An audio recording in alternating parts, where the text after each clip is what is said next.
Well, hello and welcome back. You got another day out riding. Sorry if it's a bit windy. Doesn't look windy, but I feel like I hear a lot more wind in my helmet today. So I do apologize for that, and we'll see how it correlates as we go. So, with that, today's running an errand. Jeez, there's the wind. I got a new pair of gloves in today, so I thought I'd try them out before I, do any other fun stuff. So just going for a little half-hour ride or so with them. We'll see how they break in. Kind of feel a couple pressure points, but again, they're brand new. I have another set of climbs that my normal daily riders, but they're perforated so that the wind goes through them, and they're good for summer here. It is definitely windy. Anyway, sorry about that.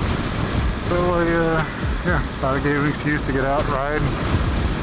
Apparently get blown all over the road. I have to find a quieter road, jeez. But so far we'll see how they go. Not any kind of guide person for gear.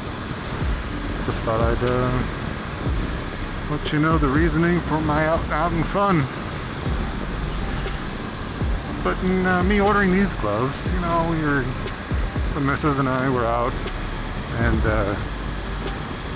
here in Phoenix we have a Cycle Gear. We have, of course, all the general stores for Harley and. Where'd I get like Go Easy, which sells like where I got this bike from. They do start climb, which is kind of where I started getting into climb with, which is actually what my boots are climb also. But they have. We finally got a Dainese store, which we didn't realize that the one even opened out here. Not exactly a cut for my body frame, but my wife loves their stuff, so I think she's got some Alpine Stars. And you gonna stay there for me? All right.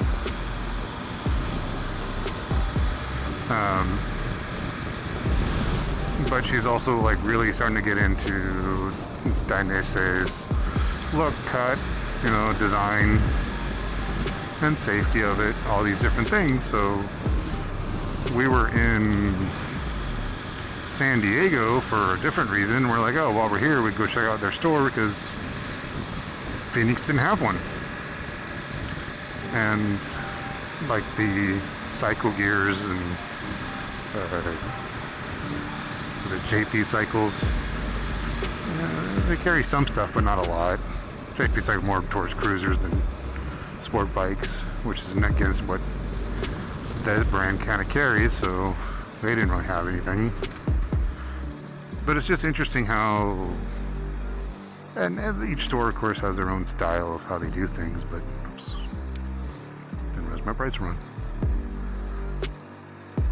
Like you go to a Cycle Gear, they're very helpful, answer questions, but they are mostly behind the counter unless you have a specific helmet request or a specific gear thing. They'll come out and try to help you look. But when we were in San Diego and the store down there for Dainese, it was and it was only one guy in the store, and there was 3 customers in there, and he was trying to help one. It was just amazing how you're not. They said hello and, we'll get to you when we can.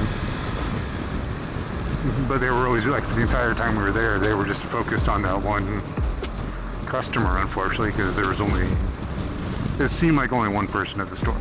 So, she tried on a couple jackets, we left. And then we were looking something up, and he goes, hey, there's a Dainese in Phoenix now. I'm like, when the hell did this open? So we decided yesterday to go check it out. And it's amazing how, I think of me because it's all the social media I watch, how many women I feel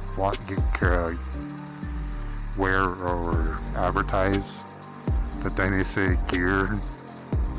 And then you go to the store and there's like 3 racks of gear towards them, and the rest is men's gear. It wouldn't even be like a 1-to-4 ratio. It's like 1 to 1/10 maybe. So I just find it interesting, like how many people, or like especially women, I think, wear their stuff, but the stores don't have the inventory to support it. And I find that really odd. But maybe I don't know what their income is, men versus women and all that kind of stuff, and how much turnover they have and how much gear they need, but it's just so weird that, or maybe just the amount of, influencers I come across that just are heavier users of this gear versus another brand. Like so far I'm liking Climb, she's liking this one, but we're not totally brand loyal on anything either. My jacket's a generic jacket, and so is her current ones. So, but yeah, but it was interesting though when we were at this Phoenix store, and I don't know if it's because they had more people or if the person we talked to was a salesman versus a customer service person, because he went through like everything trying to get us to get a jacket or whatever, went over the cut styles, talked about how it fit, where like, oh yeah, you think you're this size, but if you put on the jacket and then like go stand in a seat, it's just amazing how much different the experience was.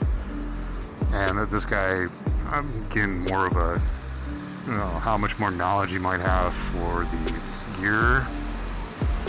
And of course they sell suits too, so it's possible that the knowledge of fitting people for suits just rolls into the rest of the gear they sell. But this one guy, he was just like all into it and very knowledgeable of their stuff, where almost every other store we've gone to for things was more of a standard customer service line. It's just interesting to see that difference. And I don't know if they're commissioned, which they most likely are. A lot of stores of that level are commissioned, especially since that one has the race track suits, things like that also. So I'm sure trying to talk someone into a $2,000 or better suit, you probably get a commission for it versus just a standard hourly wage. But I could be wrong. I don't work for them. But I just found that interesting, like just seeing that difference, and whether or not it's the love of the product or if it's the love of just trying to get someone to help them and enjoy the sales process. It could have been either one. But that goes with like every kind of, customer service act you do. I mean, I was a salesman for half a dozen years as, commission on top of regular. And I was more of like trying to help people understand what they're trying to get. And I was never good at pushing them into buying it. So for that, I was not a good salesman. I was a good customer rep probably.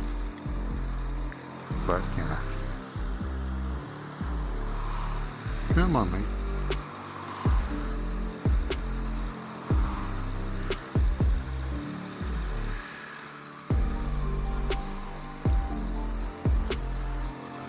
Light green, go. And everything's under construction, of course.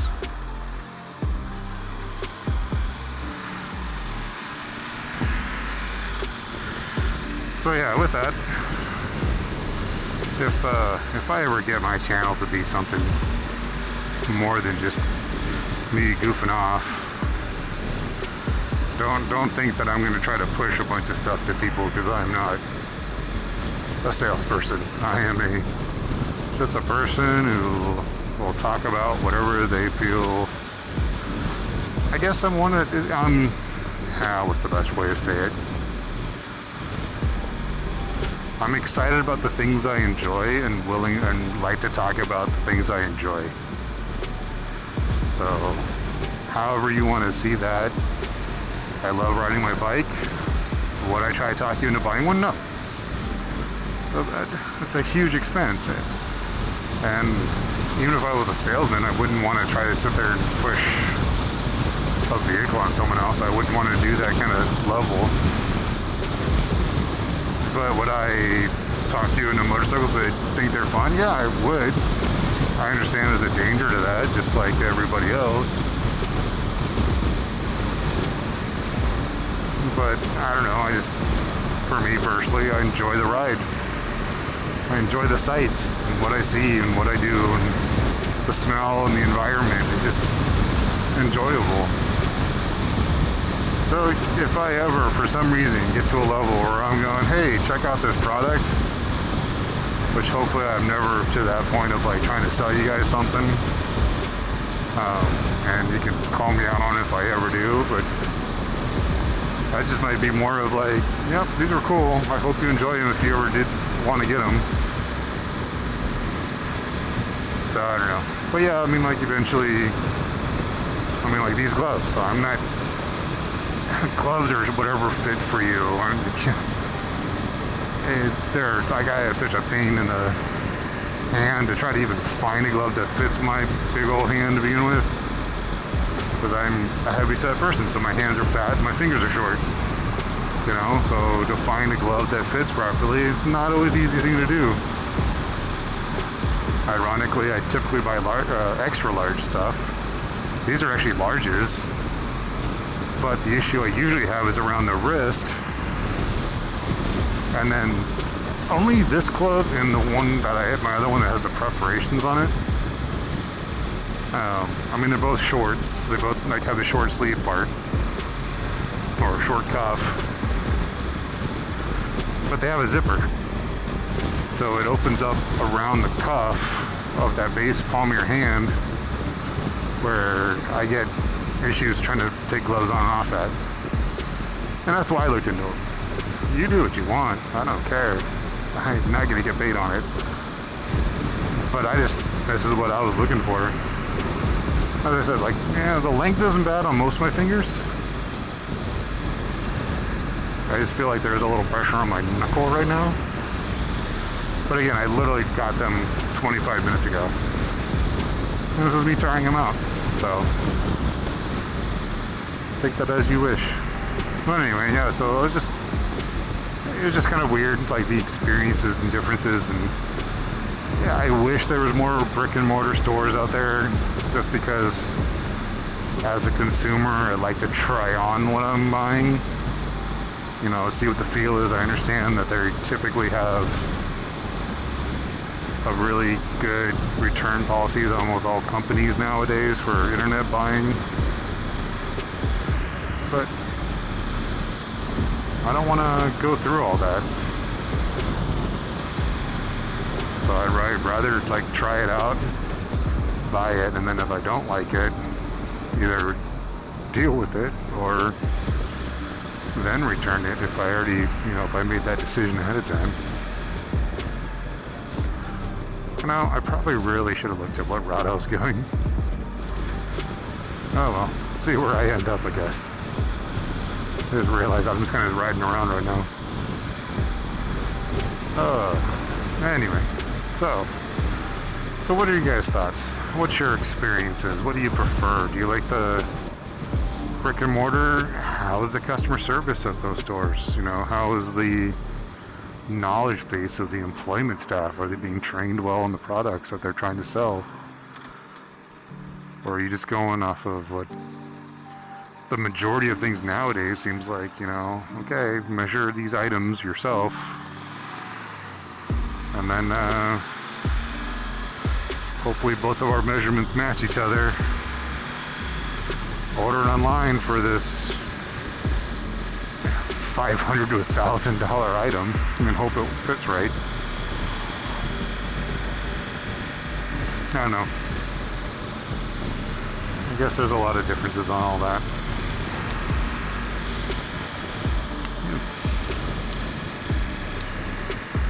Oh, more developments.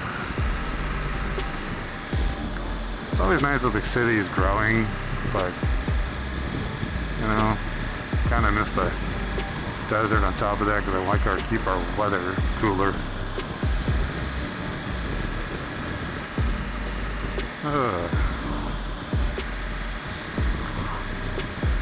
So, what's new and exciting now? I think I figured out my fishing gear I want to get. I do need to do more research on that. And then figure out how I'm going to store them in the bike. Kind of debate on getting the actual top box. Right now I just have the side panniers on this bike. I wasn't too concerned about the top box originally because I have some rock straps I bought a couple years ago. So I can tie down a duffel bag if I want. But then the idea of like if I did do a top box and I could fit all my gear between the panniers and the top box, I do have that space between me and because the back seat, I could still put a duffel bag there with the rock strap. But when I get to my destination, I could lock up my helmet. So I'm kind of debating if I want to get that now.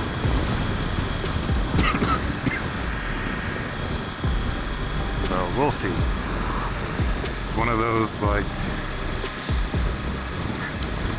you know, it's an all adventure bike. I gotta do the splits almost to get on it. I gotta get. I'm still a little uneasy doing that. Stand on the peg and while the bike's on the kickstand and ease your body over. And I gotta see how I want to continue with that scenario. But you guys tell me, what have you guys done with your vehicles? How's your gear finding? Do you have more store options than we do? I was so excited this store opened up, even though it's not the style of clothes that I ride in or gear.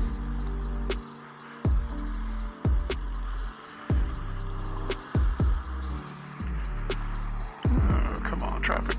Give me a pocket.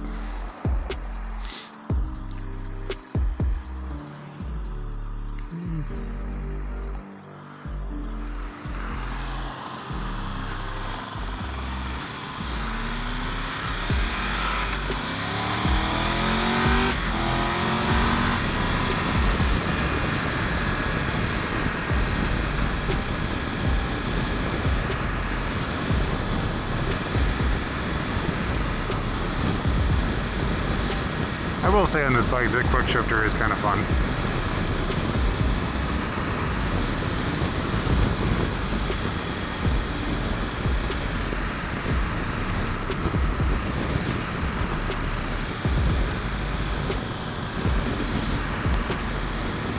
Alright. Oh, now that I'm distracted again. I think at this time, I'll call it a day. So, you guys tell me what you think is the best in what you look for, gear-wise, customer service-wise. And until then, you be safe and have fun. Take care.